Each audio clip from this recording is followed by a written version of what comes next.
അപ്പം ഇതും ഇൻസേർട്ട് ചെയ്യും. ഇൻസേർട്ട് ചെയ്യുമ്പോൾ ഇങ്ങനെ ഇരിക്കും, അറിയില്ലാത്ത ലെങ്ത് ഉണ്ടെന്ന്.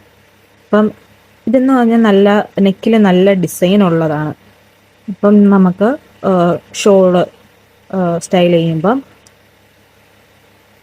ഈ പ്ലീറ്റ്സ് നല്ല ലെങ്തിലെടുക്കണം, നല്ല വീതിയിലെടുക്കണം. എന്നിട്ട് ലാസ്റ്റ് പ്ലീറ്റ് ബാക്കിയുള്ള പ്ലീറ്റ്സിനേക്കാളും കൂടുതലായിട്ടിട്ടിട്ട് ഇങ്ങനെ പുറത്തേക്കിടണം. കാരണം ആ ടോപ്പിൻ്റെ നെക്കിൻ്റെ ഭംഗി അപ്പോഴേ കിട്ടുള്ളൂ. എന്നിട്ട് പിൻ ചെയ്യുമ്പം അത് കുറച്ച് സൈഡിൽ നിന്ന് കുറച്ച് ഇറക്കി വേണം പിൻ ചെയ്യാൻ വേണ്ടിയിട്ട്.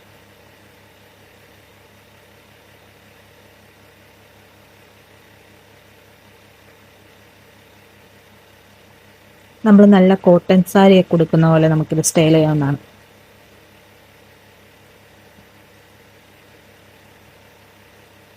ഈ ഒരു ടോപ്പിൻ്റെ കൂടെ നമുക്ക് ഇയറിങ്സിൻ്റെ ഒന്നും ആവശ്യമില്ല, അല്ലാതെ തന്നെ നല്ലൊരു ലുക്ക് കിട്ടും.